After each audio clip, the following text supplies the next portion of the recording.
Hablar hoy de derechos humanos implica hablar de diversidad cultural, valores y universalismo. Y como para construir mundialmente una convivencia respetuosa, se vuelve imprescindible establecer una plataforma común de valores. En las democracias se ha estado dando un debate para definir ese piso de valores universales que todas las culturas podrían compartir. Hacia allí apunta un objetivo primordial de los derechos humanos, y traigo una cita de Fernando Savater, que ha sido uno de los defensores más convincentes de que es posible construir una ética compartida pese a las diferencias culturales, y dice, cito: "No existe ninguna cultura en el mundo, ni antigua, ni moderna, ni civilizada, ni incivilizada, en la cual la mentira sea más apreciada que la verdad, la cobardía sea mejor considerada que la valentía, la avaricia sea preferida a la generosidad, ni hay tampoco una que considere que el crimen de alguien de la comunidad o alguien cercano es positivo. Lo que varía es el ámbito al que se aplican estas normas.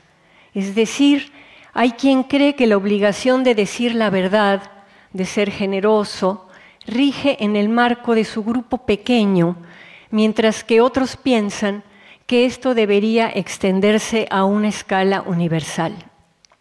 Lo que varía es la escala, pero los valores son muchísimo más semejantes e incluso los hay de carácter universal". Hasta aquí la cita de Savater. Y aunque aseverar que no hay ser humano que voluntariamente busque una mutilación sexual, ni persona que considere la violación propia o de sus seres queridos como algo aceptable, hay cuestiones sobre las que ha sido mucho más difícil encontrar consenso, en concreto, aquellas que tienen que ver con la sexualidad y la reproducción. ¿Cuáles serían las prácticas donde habría suficientes coincidencias para construir una ética sexual y reproductiva con valor universal? Más que definir dónde situar la línea de lo aceptable o lo inaceptable respecto a sexualidad y reproducción de los seres humanos, el debate sobre el criterio universalista ha consistido en aplicar una regla parecida a todas las personas en sus distintas culturas. Y esta es: cada quien tiene derecho a decidir su vida sexual y reproductiva mientras no afecte a terceros. Esto ha resultado mucho más fácil de aplicar en materia sexual a partir del principio de respeto al consentimiento mutuo que debe de haber en una pareja, que en el ámbito reproductivo. Y en este ámbito, el de la reproducción, el punto nodal del conflicto, lo que tiene polarizado el debate, ha sido justamente el tema del aborto. Y ¿saben qué es impresionante? Que todas las personas, absolutamente todas, desde los obispos más conservadores hasta las feministas más radicales, anhelamos lo mismo respecto del aborto. Todas las personas deseamos que ya nunca ninguna mujer se tenga que hacer un aborto. Ahí sí no hay ni polarización ni discusión. Sin embargo, de este consenso total se pasa a las posturas más polarizadas. ¿Por qué? Bueno, básicamente porque se confunde lo moral y lo jurídico.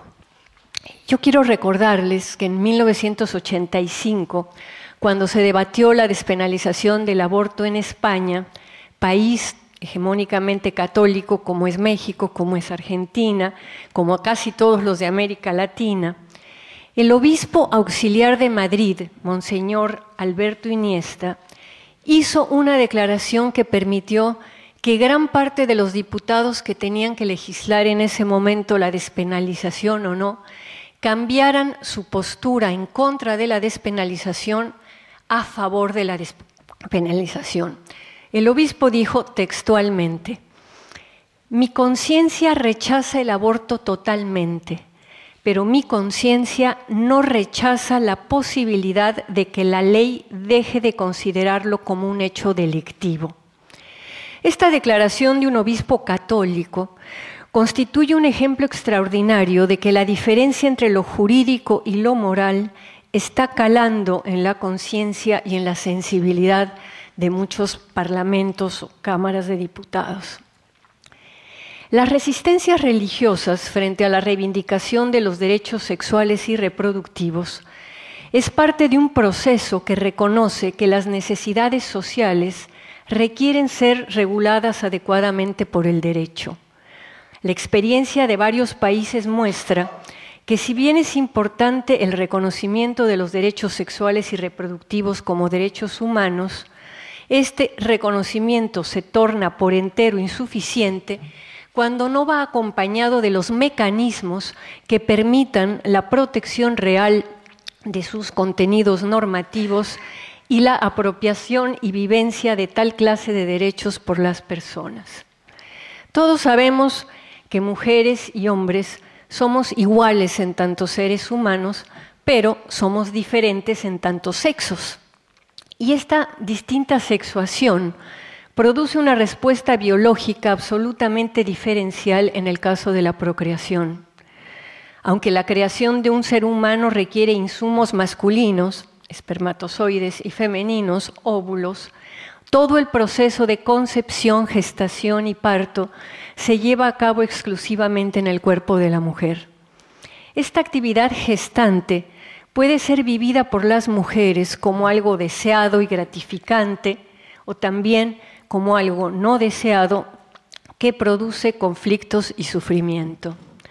La desigualdad procreativa entre mujeres y hombres ha sido la base material sobre la cual se ha construido la subordinación social femenina y ha resultado muy complejo introducir una mirada que desnaturalice, o sea, que deje de ver como natural la condición femenina como esencialmente reproductora y que tome a las mujeres no como hembras paridoras, sino como sujetos en su propio derecho.